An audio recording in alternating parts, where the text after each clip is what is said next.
Meus irmãos, a graça e a paz do Senhor Jesus. Eu agradeço ao Senhor Deus por essa oportunidade que Ele nos faculta nesse dia para poder estar com os irmãos, para cultuar ao nosso Deus e saber que acima de tudo e de todos tem um Deus que está presente com a sua igreja. Queridos irmãos, temos alguns minutos para abordar um tema que eu considero muito importante para a nossa atualidade e deixou para nós aqui, meus irmãos,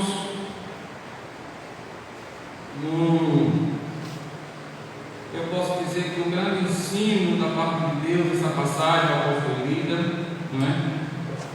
Então, por certo, Deus falará conosco nesta noite, sei, no entanto, que tudo que sair desse altar só sairá pela misericórdia de Deus e cabe a mim ter a responsabilidade de falar aquilo apenas que convém à igreja, à edificação da igreja e apenas o que a palavra de Deus nos revela. Quem tiver com suas Bíblias, vamos meditar em alguns versículos. Eu peço aos irmãos que não deixem sua Bíblia fechada, porque fica melhor quando falarmos o assunto dos irmãos comparar nas suas Bíblias. Diz a leitura que fizemos esta noite o seguinte: e esta é a promessa que Ele nos fez, a vida eterna. Queridos irmãos, o livro de 1 João, ele traz logo no seu início o objetivo dessa carta, que João escreveu.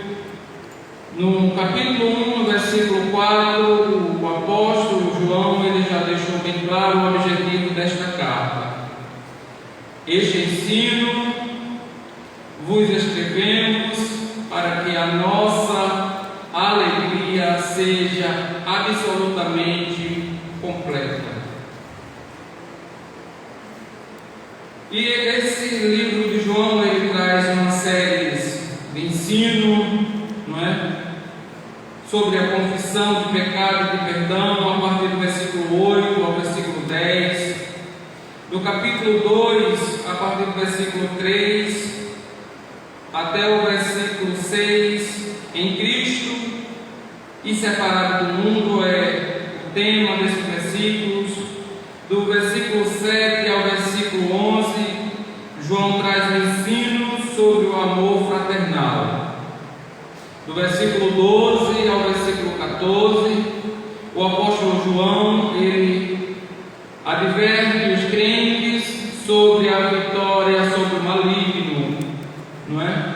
Do versículo 15 ao 17, João traz em suma um assunto que o cristão não deve ser mundano. E o versículo em que lemos ele está na seção onde o apóstolo João falava sobre os anticristos, que por certo tinha seus discípulos ali, os anticristos, todas as pessoas que se opõem ao Evangelho de Cristo, segundo João, ele diz que é o anticristo. Sabemos que virá o anticristo, mas atualmente todos os que se opõem a Cristo e tentam distorcer a verdade do Evangelho pode assim ser considerado anticristos. Mas o que eu quero reter nesta noite para os irmãos é sobre o versículo em que lemos, no versículo 25, onde o apóstolo João diz que esta é a promessa que Ele nos fez, a vida eterna. E eu observei, meus amados irmãos, que no original essa essas palavras, e destaquei algumas palavras: promessa, vida e esse termo eterno. A promessa em que João fala nesse contexto, ela se deriva da palavra grega evangelia, e essa palavra quer dizer um anúncio, uma mensagem, uma promessa para informação, acordo, ou promessa, e especialmente uma garantia divina para o bem. Em outra particularidade, essa palavra é uma promessa feita, não é? A gente vai encontrar os contextos em que essa promessa é feita. Não vou me estender por conta do tempo, mas referências a essas promessas, como Deus fez também a Abraão, em Atos capítulo 7, versículo 6 a 17, Romanos capítulo 4, 16 a 20, e Hebreus 6 e 12 em diante, não é? A palavra vida aqui que João escreve, ela se deriva de uma palavra grega, zoe. Essa palavra tem sua conotação com a vida eterna, literal ou figurada. Ela também tem seu substantivo, disal, que significa viver, e vida. E um primeiro aspecto, a vida física e existência em oposição à morte e à inexistência. No segundo sentido, com o sentido de existência e em um sentido absoluto sem fim. E um terceiro sentido dessa palavra, no sentido cristão, de uma vida eterna, isto é, vida de bem-aventurança e glória no reino de Deus, que está à espera dos discípulos fiéis após a ressurreição. E essa palavra eterna, ela vem de uma palavra grega, aionios, que quer dizer perpétuo, também utilizada em referência ao tempo passado e ao tempo futuro. O adjetivo dessa palavra é aion, que pode ser era, mas também pode ser eterno e perpétuo, denotando coisas que não são transitoriais. O primeiro aspecto dessa palavra eterno, referindo principalmente ao tempo futuro. Essa palavra se refere a Deus, em Romanos 16, 26. Também se refere à bem-aventurança dos justos, que está lá em Mateus 19, 29. E também, no terceiro sentido, no castigo dos ímpios, já que essa palavra denota o futuro. Então, em Mateus 18 e 8, Mateus 25, versículo 4. Sabendo destas palavras aqui no seu contexto original, quero agora caminhar com os irmãos no sentido da palavra promessa, não é? Então, essa palavra promessa, ela tem sua definição no dicionário, não é? Que é, primeiro, uma afirmativa de que se dará ou fará alguma coisa, compromisso oral ou escrito. Tem por extensão uma coisa prometida. Então, meus amados irmãos, a Bíblia, ela é clara. A Bíblia, ela fala das promessas de Deus, não é? Vemos em toda a Bíblia que Deus sempre trabalhou com promessas com o seu povo, e a Bíblia, ela fala que em nada Deus falhou em suas promessas. A gente pode perceber no livro de Josué, no capítulo 21 e o versículo 45, o que a palavra de Deus, ela nos enfatiza. Diz o seguinte: que todas as boas promessas do Senhor à nação de Israel, nenhuma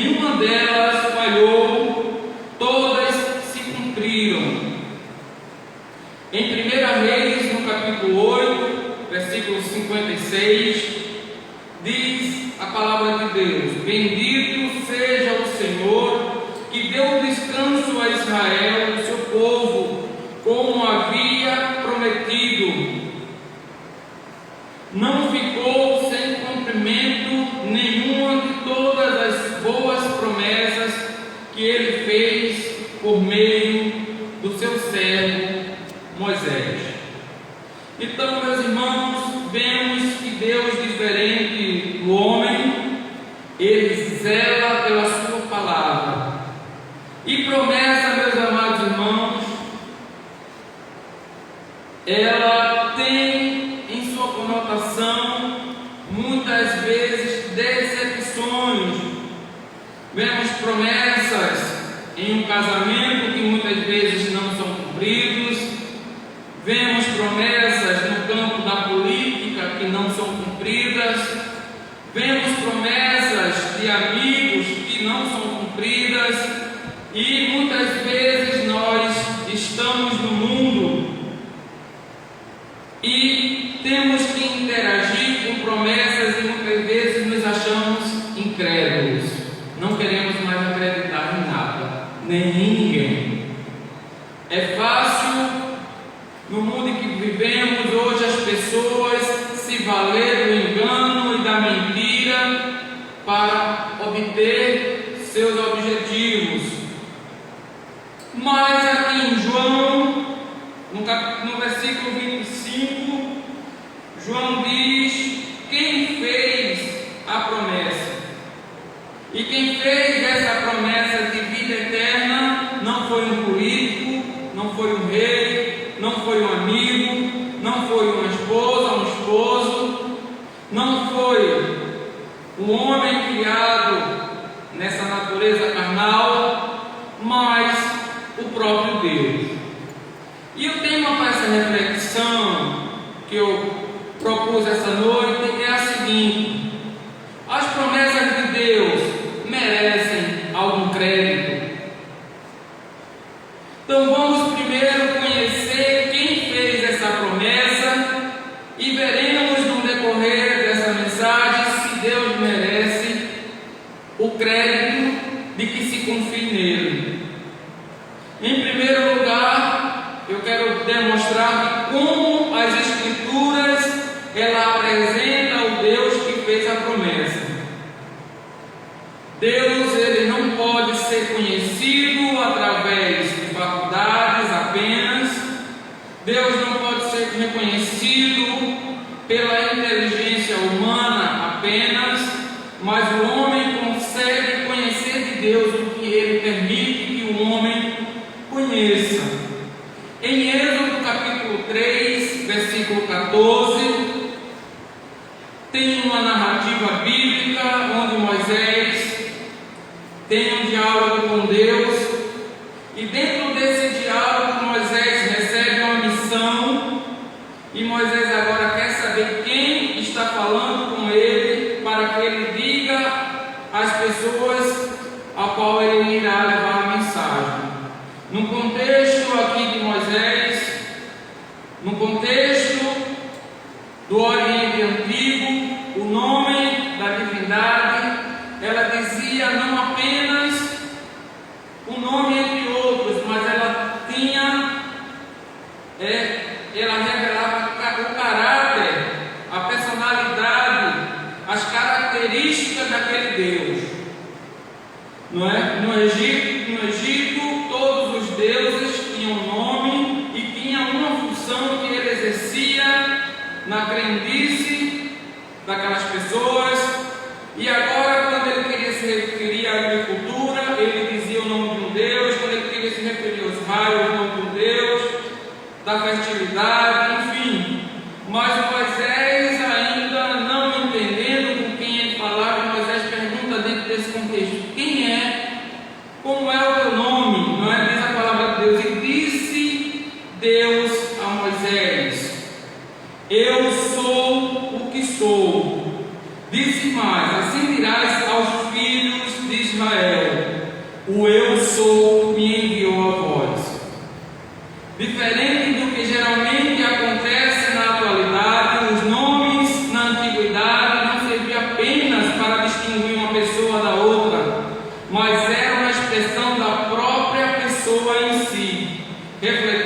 sua natureza própria, importância e posição. Por conta deste princípio, às vezes o nome poderia ser entendido como sendo uma bênção ou uma maldição, bem como não era raro que algumas pessoas mudassem o nome devido a algum acontecimento extraordinário. Então, o que é que Deus revela para Moisés quando diz: Moisés, eu sou o que sou, e diga a eles que o eu sou me enviou. Então, dentro do original, essa palavra eu sou o que sou, ela não está tão explícita como nós lemos aqui, mas passa a conotação de eu serei o que eu precisar ser. Então, se os israelitas precisassem de um Deus protetor, Deus seria o Deus protetor. Se os israelitas precisassem de um Deus que sarasse suas feridas, Deus também agiria desta forma. Se os israelitas precisassem de um Deus que combatesse suas guerras, Deus combateria. Deus seria esse Deus que combateria as suas guerras. Então Deus não estava preso ao nome, mas Deus deu-se a conhecer a Moisés como um Deus que trabalha em todas as áreas e é o Deus que está acima de tudo e de todos. E a pergunta que se faz: o Deus que fez a promessa em seu Filho Jesus lá no livro de João, ele é revelado nas Escrituras como um Deus que é autoexistente e que opera como ele quer. Ele vai dizer em sua palavra, não é? Ele vai deixar em sua palavra a seguinte mensagem: ainda antes que houvesse dia, eu sou. E ninguém há que possa fazer escapar das minhas mãos. Agindo eu, quem impedirá? Deus revela agora o seu caráter de ser onipotente e fazer tudo o que está em seu coração e não encontra opositor. Deus revela para o homem aquilo que ele quer.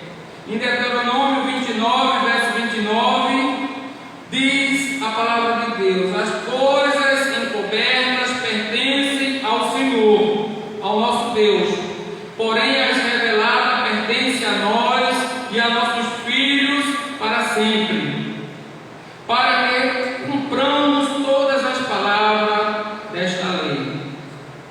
Vemos um Deus que não pode ser descoberto pela curiosidade humana naquilo que ele não se revelou. Então vemos que servimos a um Deus que se revela à medida que ele quer e que nenhum homem tem a capacidade de sentar para examinar Deus. Haja vista que não pode ser verdade que a criatura conheça o seu Criador em sua plenitude. Em um terceiro aspecto, o Deus que fez a promessa é o Deus que pode todas as coisas. Em Jó 42, versículo 1 e 2, diz a palavra de Deus: então respondeu Jó ao Senhor, dizendo: bem sei eu que tudo podes e que nenhum dos teus propósitos podem ser impedido. As Escrituras agora nos mostram que o Deus que fez a promessa também em João, através do seu Filho Jesus, é um Deus que pode operar todas as coisas por si só. Em outro aspecto, as Escrituras nos mostram que o Deus que fez a promessa é um Deus zeloso para com sua palavra. Em Jeremias capítulo 1, versículo 12, a palavra de Deus diz: e disse-me o Senhor, viste bem, porque eu velo sobre a minha palavra para cumprir. Em Isaías 46, versículo 9 e 10, diz o seguinte: lembrai-vos das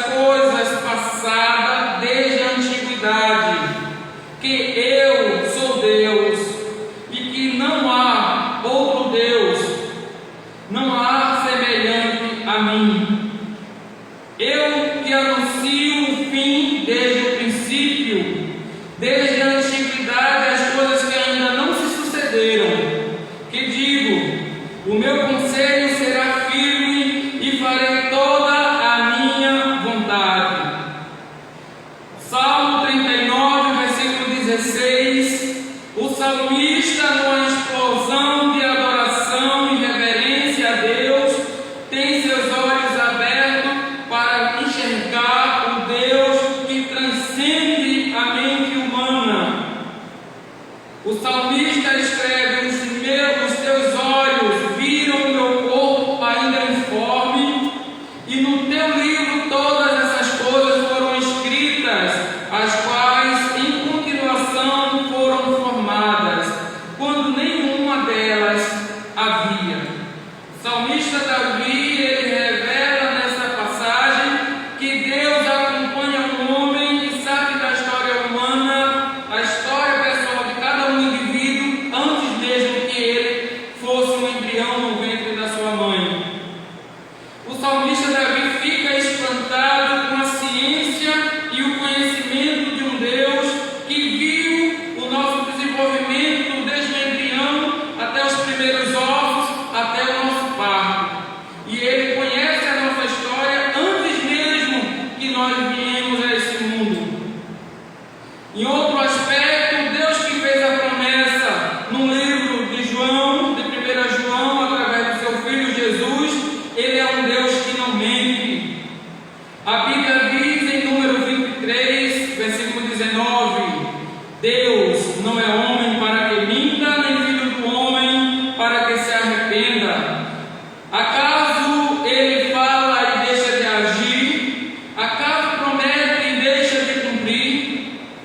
A Bíblia, ela dá essa conotação da moral de quem fez a promessa de vida eterna. E a palavra de Deus agora me garante que quem me fez a promessa, ele é um Deus santo, e eu devo acreditar porque o caráter de Deus é santo. Em 1 Pedro capítulo 1, versículos 15 e 16, diz a palavra de Deus: mas como é santo aquele que vos chamou, sede vós também santo em toda a vossa maneira de viver, porquanto está escrito: sede santos, porque eu, o Senhor, sou santo. Então eu devo acreditar na promessa que Deus fez de vida eterna, porque Ele é santo e nele não habita mentira. A Bíblia vai dizer também que uma visão extraordinária que o profeta Isaías enxerga além desse espaço que conhecemos, ele vê o céu aberto e Deus entronizado, e uma música soava desde o tabernáculo santo de Deus, o qual era: Santo, Santo, Santo é o Senhor dos exércitos, e toda a terra está cheia da sua glória. Isaías capítulo 6, versículo 3. Eu devo acreditar nessa promessa de Deus, porque Ele pode cumpri-las sem nenhuma interferência humana. Agora, meus amados irmãos, chegamos também no seu Filho Jesus, revelado para nós no Novo Testamento. E por que eu devo acreditar nas promessas de Jesus que Ele fez de vida eterna, se agora eu venho do contexto que é Deus que fala e é poderoso para fazer, como o Velho Testamento nos ensina? Em primeiro lugar, eu devo acreditar nas promessas de Jesus, porque Ele é o próprio Deus. Em João capítulo 10, versículo 30 e 31, Jesus afirma categoricamente: eu e o Pai somos um. E quando Jesus falou eu e o Pai somos um,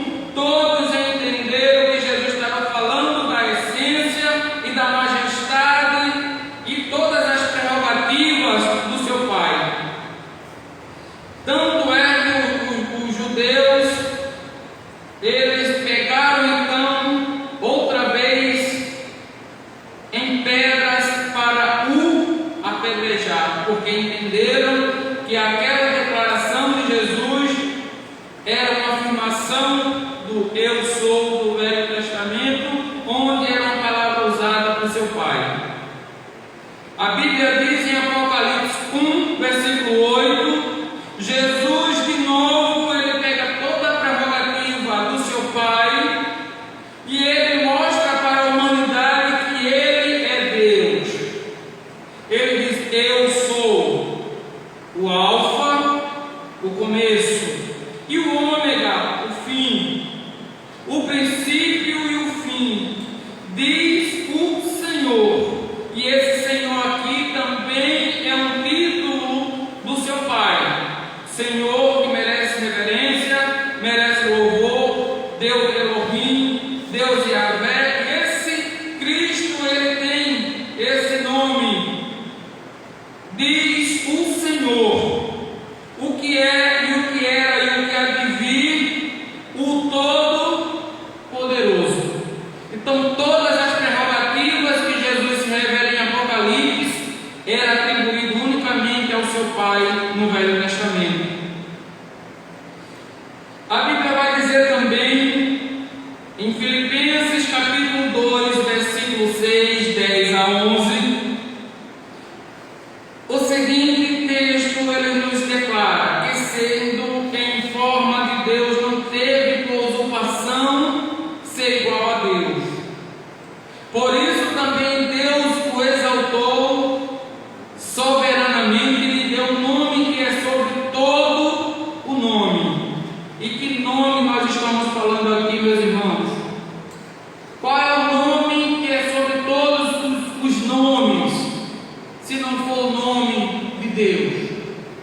O nome que os judeus nem sequer conseguiram copiar esse nome na sua posteridade, porque temiam que esse nome fosse blasfemado pelos gentios, pelas pessoas ímpias. E ele agora faz uma adaptação e bota algumas letras deste nome, que é Yahvé, e mistura com o nome Adonai, e é esse nome que nós conhecemos hoje. E quando Paulo fala aqui em Filipenses, diz que, primeiro, a essência de Cristo é a essência de Deus, a natureza de Deus é a natureza de Cristo. Mas Cristo esvaziou-se ao vir a este planeta para nos salvar. Mas que, cumprida a sua missão, Deus retornou o seu nome e lhe deu um nome que é sobre todo o nome. Para quê? Para que ao nome de Jesus se dobre todo o joelho dos que estão nos céus. E eu pergunto aos irmãos: quem está nos céus, senão os salvos que já partiram e os anjos? E na terra, quem está na terra, se não formos nós? E debaixo da terra, quem está debaixo da terra, irmão? Então esse é o contexto que Paulo fala, que todo mundo habitado e conhecido, ele vai se dobrar diante de Jesus e confessar que ele é o Senhor. E por que eu devo acreditar que Cristo pode me dar a vida eterna, como ele prometeu em João? Em outro aspecto, porque Cristo é o Criador do mundo. Em 1 João, no livro de João 1, de 1 a 3, no princípio era o Verbo, e o Verbo estava com Deus, e o Verbo era Deus. Então João vai trazendo essa narrativa de quem fez a promessa, o Filho, mas que o Filho também era Deus. E ele estava no princípio com Deus. E o texto, ele nos esclarece uma coisa sublime: todas as coisas foram feitas por Ele. E sem Jesus, nada do que foi feito se fez. Eu devo acreditar na promessa de Cristo, por quê? Porque Ele também é a própria vida eterna. Então, se você analisar no livro em que lemos de 1 João, no capítulo 1, ele vai dizer no versículo 2: a vida se manifestou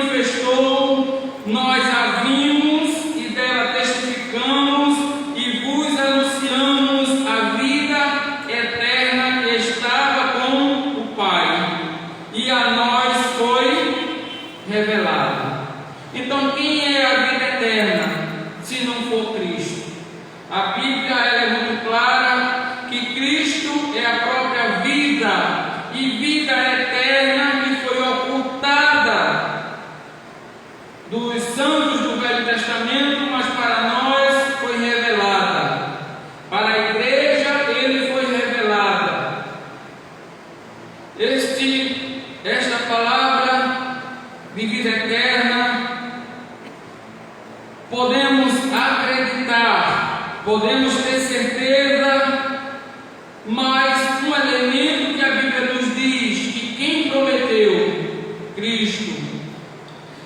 E Ele é o único intermediário entre Deus e os homens. Então ninguém pode assegurar essa promessa de vida eterna, a não ser Jesus, porque nenhum outro consegue se encaixar no perfil de ser intermediário entre Deus e os homens.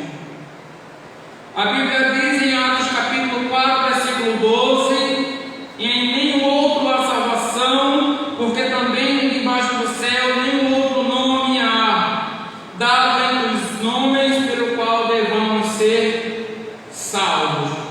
Então, eu devo acreditar em Cristo, porque é a única solução e a única opção de eu obter a salvação e a vida eterna. No livro de Hebreus, capítulo 2, versículo 3, diz a palavra de Deus: como escaparemos nós, se não atentarmos para uma tão grande salvação, a qual, começando a ser anunciada pelo Senhor, foi-nos depois confirmada pelos que a ouviram.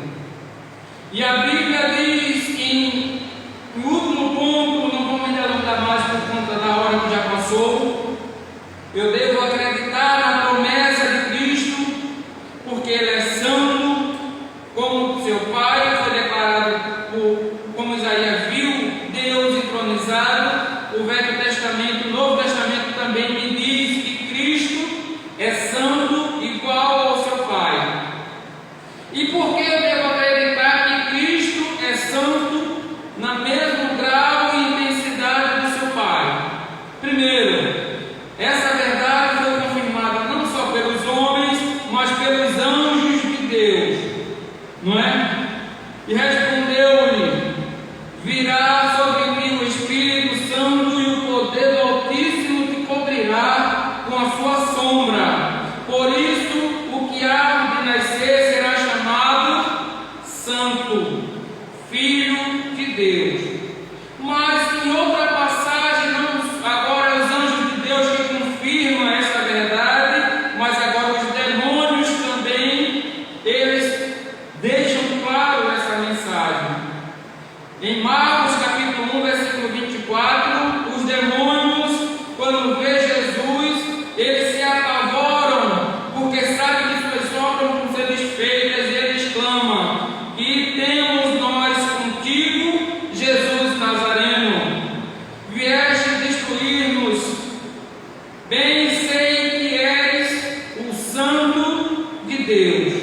Então, meus amados irmãos, essa santidade do Filho não deixa dúvida se os demônios, opositores de toda a verdade centrada nas Escrituras e de Deus, eles afirmam que Jesus é santo. Me causa espanto de os homens quererem diminuir Jesus Cristo. E para encerrar, meus irmãos, esta reflexão, eu quero deixar para os irmãos e para os ouvintes que nos ouvem, Romanos capítulo 10, versículo 8 a 12. Porque até agora eu mostrei nas Escrituras que Deus é poderoso para cumprir sua promessa, e que Jesus é Deus e pode cumprir a sua promessa, mas pode estar a dúvida: o que eu faço para ser inserido nesta promessa de vida eterna? Eu quero deixar claro para os irmãos dois versículos para versículo 8 a 12. Mas que diz: a palavra está junto de ti, na tua boca e no teu coração.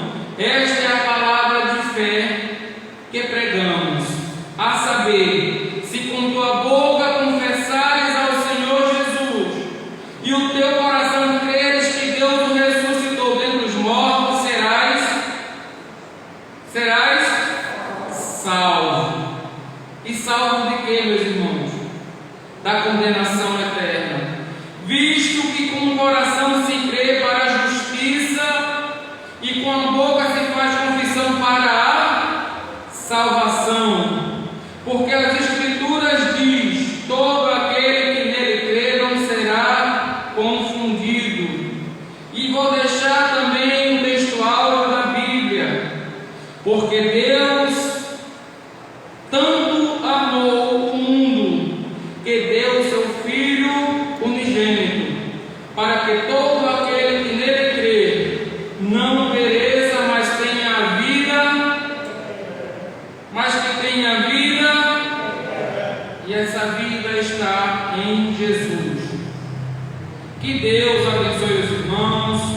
Sei que passei alguns minutos, mas precisava falar essa palavra. Amém. Vamos cantar o hino 37 do nosso cantor cristão, para encerrar. 37. Cuidamos aí para nos ajudar aqui na.